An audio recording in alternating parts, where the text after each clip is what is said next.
Olá, estamos de volta com o Dedo da Questão. Passeio pela memória com o Sérgio Reze. Sérgio, firme, o ano praticamente acabou, não? Que voou esse ano. Pois é, agora nós temos a eleição. Eleição já. Vamos imaginar aí que, pelas pesquisas, a gente percebe que o nosso prefeito está na frente, né? E em São Paulo há um empate técnico aí entre os três, né? Vamos ver lá quem é que... É lamentável que esse moço Marçal, que da onde surgiu, para que surgiu, ninguém sabe quem é, como é, o que é, e tem essa perspectiva de ser prefeito de São Paulo. Agora, Sérgio, você já viu ao longo da sua história, você lembra de um sentimento tanto de decepção? Porque a minha interpretação do voto do Marçal é esse: alguém que apareceu e falou, eu não quero ninguém que eu conheço, vamos arriscar no novo. Olha, aconteceu já isso? Eu não posso... Eu não tenho capacidade, vamos chamar assim, lembrar isso, técnica para julgar isso. Mas a política, desde os tempos em que eu conheço, tinha os nomes tradicionais. Olha, o Brasil viveu 50, 60, com exceção do período, vamos dizer, de governo militar, nós tivemos um período onde os nomes eram mais do que, vamos dizer, lembrados, conhecidos, pessoas tradicionais na política brasileira. Não estou aqui avaliando se eles eram bons ou não eram bons. Eu estou apenas dizendo isso. E a gente está vendo que, olha, Sorocaba, por exemplo, o atual prefeito, um nome absolutamente novo. Não tem, chamando assim, a tradição política que tinham os Panunzio, né? Os Amari, os Crespo, e, enfim, os Mendes, não é? Bom, a gente também não pode dizer que vamos dizer, a gestão do Manga foi uma gestão, vamos dizer, que prejudicou a cidade. A gente não tem, vamos dizer, base para falar isso daí. Mas, vamos dizer, pelos nomes que estão concorrendo, né, a gente percebe que ele vai mesmo, vai ganhar de... E mesmo em São Paulo, né? São Paulo é um termômetro do Brasil, né? A gente tem um candidato... A mesma coisa. O atual prefeito foi um prefeito, vamos chamar assim, discreto e razoável. Os que estão concorrendo com ele, com exceção do Datena, que é um nome da televisão, de televisão conhecido, da onde surgiu dele, esse moço aí, Marçal? O Boulos tem a história dele no PT. O Boulos é da tradicional liderança sindical, vamos chamar assim. Tá certo. Agora, o Marçal... Mas não tem experiência política, não tem tradição política, é coisa assim. Foi deputado lá. Agora o Marçal nada, né? Ele nem foi vereador, não foi deputado, não foi... ele é coach. Eu queria... Não vamos falar sobre isso, porque eu... Desgosta. Eu fico muito... É um negócio que... muito aborrecido com essa falta de perspectiva para o nosso país. Agora, a gente fazendo uma analogia com o seu setor, que é do empresário, sempre há uma preparação, né? Não é um improviso, né? O empresário ele sempre pensa, né, na história da empresa dele, quem que vai administrar, sempre uma coisa para quem está de fora ver como normal. Na política a gente não vê isso, né, Sérgio? Está complicado falar de política. Mas vamos falar de empresa. Está muito complicado falar de política. Porque o que você está vendo hoje aí, as notícias que a gente acompanha pelo jornal, pela televisão, são complicadas, decepcionantes. No mundo, né? E você não vê... Vamos falar, olha a eleição dos Estados Unidos. Tudo bem, essa moça... a Kamala, ela tem uma certa tradição, ela é uma procuradora de justiça, tudo. Mas olha o Trump. Olha esse homem, as barbaridades que ele fala. E o atual presidente dos Estados Unidos está decadente, você vê que ele nem consegue falar direito. Entende? Então, a gente vê aí, você olha a situação no Líbano, que é a terra dos meus pais, né? Qual é o motivo por que Israel precisa fazer guerra lá? Ah, não, mas é que o Hezbollah solta foguete, o outro solta... Mas eles fazem isso porque eles são atacados. A terra deles foi atacada, foi tirada deles. Quer dizer, não deixam eles terem um Estado. O que você poderia construir fazendo a paz e dizendo, olha, você fica com isso, você com aquilo, mora aqui, outro... construindo, vamos dizer... E há recursos, né? O Estado judeu é rico. Por quê? Porque ele tem, vamos dizer, fora de Israel, né? Estados Unidos, Europa, Inglaterra, França, tudo, a presença do povo judeu, né? É uma presença marcante, né? São pessoas que construíram a sua vida, né? E souberam como construir a sua vida. Grandes médicos, grandes cientistas, né? Grandes financistas, enfim. Agora, Sérgio, voltando a essa questão de sucessão, não só na sua empresa, que foi uma coisa muito natural, né, do seu pai para você para os seus filhos, mas você vive no meio, nem sempre é assim. Há um pensamento, há uma preparação, sempre é familiar. Como que funciona essa sequência? Mesmo sendo familiar a empresa, sempre um dos filhos se sobressai. Entende? E mais ou menos isso que aconteceu. E aonde isso não acontece, eu dou os exemplos para você. Por exemplo, a família Mencassi. Eles eram concessionários da General Motors, Chevrolet, era uma potência. Eles, vamos dizer, estão aí, tem muitos, são pessoas boas, tudo, gente de caráter, sempre, mas, vamos dizer, empresarialmente falando, não tiveram, vamos dizer... A sequência. A sequência. Olha a família Notari. Que era da Ford, né? Da Ford. Onde estão os Notari? Mesma coisa, entende? Tem um dos filhos do Humberto Notari, o Fernandinho, né, que nem aqui mora no Rio de Janeiro. Não deram continuidade àquilo que é aquelas nomes. Né? Outra família, Alcoleia, Zé Maria Alcoleia, que tinha concessionária também aqui. Olha a família Monteiro, que era GMC, Gustavo Monteiro Filho. Eles continuam. Tem lá uma loja de peças, mas eles, vamos dizer assim, não mantiveram a grandiosidade que era do tempo dos tradicionais. Não é? Essa questão era uma preocupação na associação, Sérgio? Vocês discutiam isso? Olha, a associação dentro das empresas de vocês, ou isso era individual de cada um? Não, isso é individual, né? Você falou associação comercial. Não, eu falo... Não tem. Nas associações, por exemplo, tirando aqui a nossa associação comercial, onde eu fui, vamos dizer, dirigente, que foi a Volkswagen, a Sobrave, foi a Fenabrave. Tem lá cursos de treinamento, cursos de capacitação, cursos de especialização. Lógico, é um dos pontos fortes, né, da estrutura dessas entidades. A preparação para a manutenção da qualidade da gestão e o futuro. Você acha, Sérgio, que esse não seria o caminho para a política? O sujeito quer ser vereador. Tem lá uma entidade que dê esses cursos. Olha, existem algumas coisas que a gente, se for aqui falar, a gente acaba chutando o balde.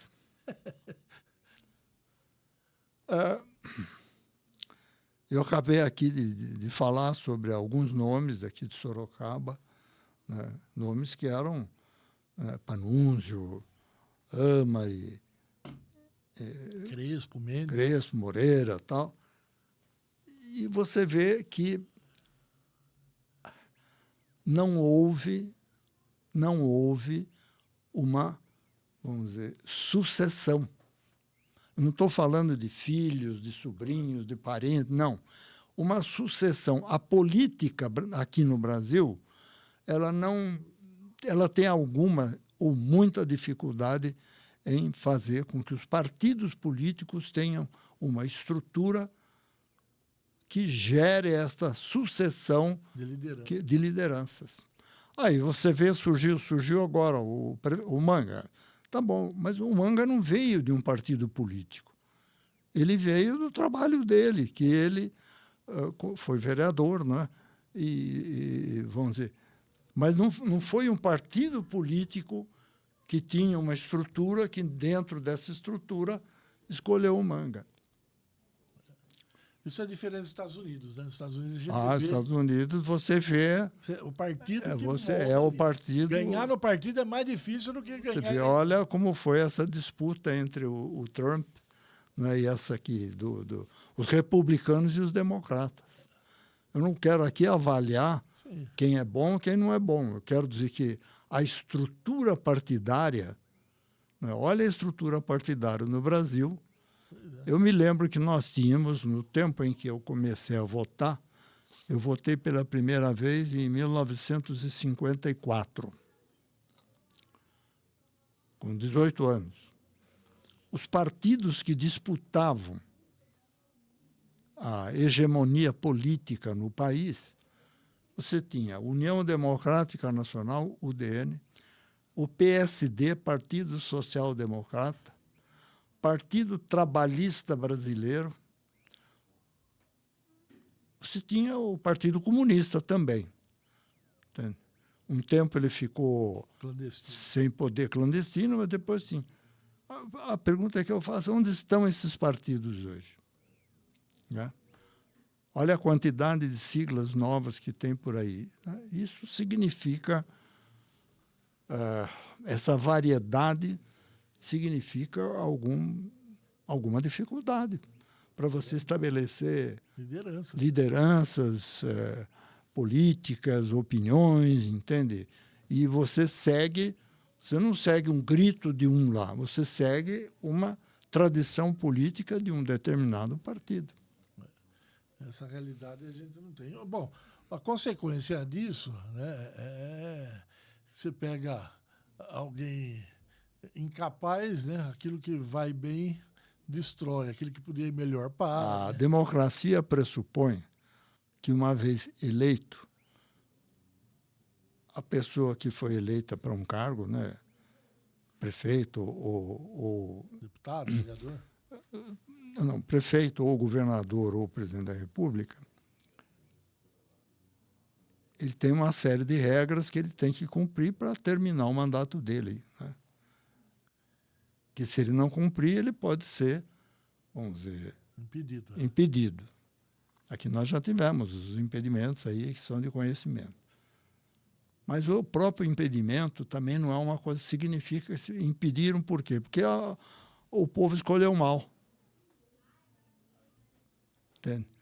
Então, Mas eu não gostaria de ficar no assunto da política, viu? Por favor, isso aí não... É um momento da nossa realidade. Eu queria que você falasse um pouco mais, Sérgio, dessa questão da liderança empresarial. As pessoas gostam quando você fala, dá os exemplos, né, ao longo da sua história. Você disse, né, que foi quando você passa a assumir o negócio do seu pai, foi uma coisa quase que natural, né? Você teve algum momento de dúvida, Sérgio? Teve uma crise? Falar, será que eu consigo? Não. Que eu não consigo? Dúvida. Eu tenho dúvidas diariamente. Porque, se você não tem dúvidas, você é um ser sobrenatural. Eu não acho que o ser humano seja sobrenatural. Nós temos que ter dúvidas. Eu vou por este caminho, tá bom. Será que eu estou certo? Vamos ver. Tá? Então, eu tenho dúvidas. Eu não vou com aquela a certeza, a arrogância, né, que eu não sou Deus. Eu sou humano e falível. Portanto, as minhas concepções sobre qualquer coisa, elas podem estar certas e podem também não estar certas. Elas podem estar certas durante um caminho, durante um período, e depois deixar de estar certa. Então, a vida você segue, vamos dizer, você tem caminhos a seguir, alguns caminhos são certos o maior tempo possível, isso é muito bom, e muitas vezes você tem que, durante um pedaço do caminho, você tem que mudar aquilo que você está fazendo, ou da forma como você está vendo as coisas. E como que se lida com essas dúvidas, Sérgio? Naturalmente. Mas conversa, tem pessoas... Não. As dúvidas começam naturalmente dentro de você. Então, o sucesso de alguma coisa que você está fazendo, eu não estou falando isso só de empresário. Eu estou falando como professor, eu estou falando como médico, como engenheiro, enfim, atividade políticos. Não é? O teu sucesso que depende daquilo que você faz durante um tempo e ver se isso é reconhecido. Entende? Então, o reconhecimento, por exemplo, de um sucesso empresarial vem pelo crescimento da empresa, a capitalização da empresa, enfim, o nome dela, né? Tanto que você vê que tem empresas que estão aí há anos, 100 anos, e empresas que ficaram 1, 2, 3, 5 anos, 10 anos, e não continuaram. Entende? Uma empresa é como construir uma catedral, né, Sérgio? Não é como construir uma igrejinha, né? Deda, eu não posso aqui dizer para ninguém, vai por este caminho que vai dar certo. Por quê? Porque existem muitas cabeças pensantes, muitas formas de atuação, entende? E isso é de cada um. No começo, você conversava bastante com seu pai? Sim, eu sempre procurei, vamos dizer, ver como é que ele fez tudo aquilo que ele fez, né? E graças a Deus eu tive muita sorte, porque eu consegui seguir pelos caminhos que ele seguiu. Entende? Isso. Não tinha, você conversa isso com a dona Cátia, ou são coisas distintas? Eu acho que a gente não deve falar muito. Eu acho que a gente deve ser um observador, a gente deve sentir quando aquilo que está fazendo é correto, que está certo, que está dando certo, e vai por esse caminho. E, através da própria vida, da existência, você passa isso para a sua família. Então, eu tenho filhos que não estão trabalhando comigo. Por quê? Porque foi a opção deles. Entende? Eles têm sucesso na vida deles. O filho que vamos dizer, quis ficar, que está aí, ele está fazendo o quê? Ele está, vamos dizer, fazendo com que aquilo que o avô dele, que o pai dele, que a família dele, vamos dizer, conseguiu, através dos anos, não é? Fazer, ter sucesso. Entende? Agora, é importante eu dizer que eu não é um filho meu só que está na... a família continua na empresa. Entende? Esse filho está na gerência, mas a família, eu mesmo, estou lá o tempo todo. Sérgio, Você lembra de algum momento que você estava fazendo alguma coisa e seu Abrão falou, Serginho, vem aqui, eu acho que não é por aí? O tempo todo. É? Lógico. Os mais velhos sabem aplaudir, sabem também criticar, entende? E tudo depende de você perceber como as coisas estão acontecendo.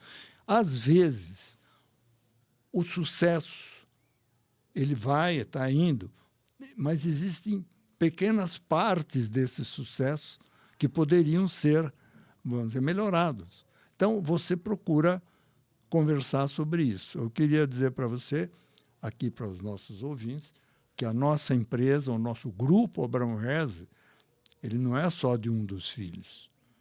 Os outros filhos também fazem parte do grupo. Entende? Então, é um grupo familiar. É isso. Você já puxou a orelha do Luiz também, então. Foi a mesma coisa que seu pai. Não, Normal. esse é um assunto interno, vamos chamar assim. Tá? Mas é legal você falar isso, né? Porque é uma escola, né? Você é uma escola, as pessoas ouvindo isso, né? Eu achei bacana que você falou. Eu tenho dúvidas o tempo inteiro, porque muitas vezes as pessoas têm dúvidas e elas falam, não posso ter dúvida. E você foi muito claro, não, é importante. Olha, eu tenho às vezes eu tenho vontade aqui de trazer exemplos de situações que foram bem-sucedidas e de situações que não foram bem-sucedidas fora do meu âmbito, tá? Da minha família, tudo. Mas eu não vou fazer isso porque, infelizmente, se a gente cita alguma coisa, você vai acabar, vamos dizer, magoando alguém, você vai acabar, vamos dizer, deixando alguma pessoa, vamos dizer, insatisfeita, aborrecida, né? Mas existem, é só as pessoas que têm vivência acompanhar e ver como é que foi Sorocaba, como é que é Sorocaba e o que aconteceu. Qual é a realidade. Não, eu acho legal que você fale isso, porque são as pessoas, né, qualquer um, são poucas as oportunidades de ouvir, né, uma história tão rica como é Será? Que é isso, né? A prática mostra, né, essa realidade. É muito interessante isso, né? E você abordar, né, esse processo. Mas Dedê, é o que eu quero deixar bem claro aqui, ressaltar isso. Quando a gente fala do sucesso,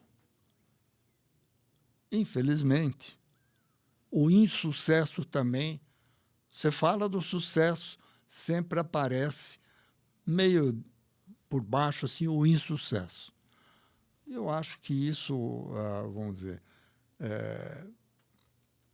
é gostoso falar do sucesso, mas, ao mesmo tempo, seria triste a gente, vamos dizer, lembrar do insucesso.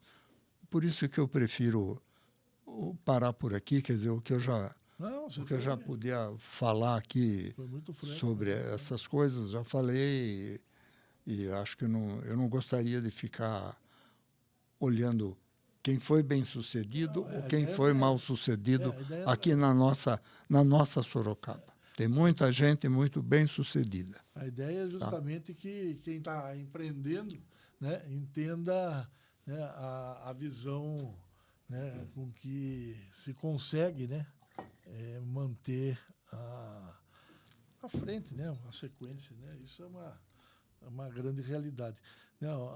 Porque entender, né, o negócio e a circunstância onde ele está inserido. Olha, né? o que a gente precisa saber também é avaliar. Porque não é um detalhe só que você vê que... Existem sucessos de épocas, de costumes, de tendências. E existe insucesso também em função disso. Entendeu? Então, eu só vou falar uma coisa para mostrar para você e para os nossos ouvintes. Sorocaba já foi a capital brasileira da indústria do linho. O seu texto em geral, né? Então, quantas indústrias aqui, famílias, nomes. Hoje, Sorocaba não é mais a capital da indústria do linho. Aliás, no Brasil não tem mais tecido. Aí você agora você se antecipou, entende? É que o linho deixou de ser, no Brasil, uma coisa tão importante como foi na época, nos anos 50, 60, 70, por aí. Entende? Então, por aí você vê que a razão do sucesso depende de uma série de variáveis, de uma série de coisas que não é só uma pessoa, o nome da pessoa, ou, enfim, aquele trabalho que ele faz. Mas você está falando, eu estou lembrando. Eu estou falando não é só do linho, a indústria têxtil sorocabana. E você falando, eu lembro da minha área, né? Onde... Agora você pergunta, por que o cimento continua, não fracassa? Porque continua consumindo. É outra coisa. Porque o cimento faz parte, você usa ele para construir, para edificar, para tudo isso, entende? Então, olha a indústria de cimento aqui na nossa região, vai sempre muito bem. Você sabe o que você está falando, eu estou lembrando da minha neta mais velha, tem 10 anos, ela virou domingo para mim e falou assim, ué, Nono, o que é isso aí? Eu falei, isso é um jornal. Ela falou, ninguém mais lê jornal? Eu falei, o seu Nono lê. Ela falou, mas eu não conheço ninguém que lê jornal. Eu leio diariamente. Então, mas as crianças, elas, é internet, é rede social, é televisão, é o celular. É isso, muitas vezes, o que você está falando, né? As empresas, talvez algumas mais ágeis, outras menos ágeis, mas quem não se adaptou... Mas isso é uma coisa muito importante, porque nós temos uma imprensa aqui em Sorocaba, vamos dizer, nós tínhamos aqui Cruzeiro do Sul, Diário de Sorocaba, Folha Popular. Eram fortes. Só ficou o Cruzeiro do Sul. Está resistindo ali. Resistindo ainda. Não, e se Deus quiser, né? Estará ainda por muito tempo. Com certeza vai. É uma fonte de informação, uma fonte de... inclusive, é uma fonte, vamos dizer, de mostrar para nós, cidadãos sorocabanos, caminhos, né? Olha, esse é o caminho, aquele e tal. Assim como você tem outros, o Estado de São Paulo, Folha de São Paulo, né? Que também, a nível estadual... eles estão mudando de plataforma, né? Sai do papel... Mas você... E eu leio o jornal logo no período da manhã, para saber as primeiras notícias, e depois eu acompanho pelos noticiários da televisão a confirmação dessas notícias. Por quê? Porque guerra lá no Líbano. Instantâneo. O jornal dá uma notícia de manhã, que é o que aconteceu no dia anterior e ontem. Aí a televisão vem e começa a mostrar para você o que está acontecendo agora, hoje. Isso aí. Entende? Então, essa vamos dizer, é a realidade que nós temos que viver e enfrentar hoje. Não, e que você foi muito claro, né? O empresário tem que estar antenado, né? Quer dizer, está usando linho, vai ter sucesso. Se não, vai ter que mudar de ramo, né? Olha, eu me lembro que a gente ia na missa com terno de linho branco. Opa, mas quem usava terno de linho branco? Naquela época a gente falava linho 120. Era o número de fios. Nossa, eu não sei se era o linho. Quem usava terno de linho branco era gentleman. Pessoa chique. Era chique. Não é gentleman. Gentleman não depende da roupa. Gentleman depende da educação, do tratamento e da cultura. Entendeu? Mas então, como muda, né? Você tinha terno de linho, certo? Opa! Entende? Hoje não tenho mais terno de linho. Que é uma desgraça, né? Você senta aqui... Não é isso. Não é por isso. Não é por isso. É que deixou de ser, vamos dizer, o consumo. Não sei, hoje a roupa, vamos falar da roupa masculina. Você hoje tem uma produção, eu não diria de... Hoje você vai no alfaiate, você faz terno no alfaiate. Tem alfaiate, tem mais. Tem alfaiate, tem. Você vai lá para ele dar uma arrumadinha naquele paletó que você comprou lá numa loja e depois não está bom, ele vai lá. Mas é uma profissão, vamos dizer assim, ainda existe, mas ela caminha para ser muito irrelevante, tá? Como profissão, do ponto de vista de quantidade. Mas hoje você compra o terno feito, o terno pronto, você vai, escolhe, na hora você vê e tal, entende? Tudo bom. E é isso aí. Essa é a verdade. Sérgio, voou o nosso tempo. Eu queria muito bom. Agradecer, porque foi uma aula, né? Muito legal essa visão. Olha, seria uma coisa muito interessante a gente... Na próxima, vamos falar um pouquinho de sapato. Vamos. Esse é... Olha, isso mostra no meu tempo de jovem, a vaidade, a coisa era o seguinte: quem usava um sapato da Sutoris. Olha, vamos falar disso. Vê se você acha alguém com mais de 80 anos aí que usou o sapato da Sutoris. Era em São Paulo. Você tinha que ir em São Paulo e mandava fazer o sapato. Olha só. Olha, você imaginou você andar no centro de São Paulo ali, né, 24 de maio, para fazer o sapato. Praça da República, ali naquela região da 7 de abril, entende? Consolar.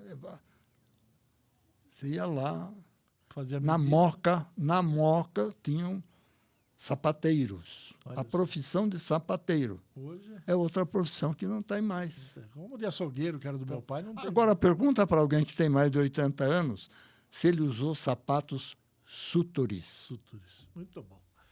Obrigado pela sua presença. Boa semana. Tchau, tchau.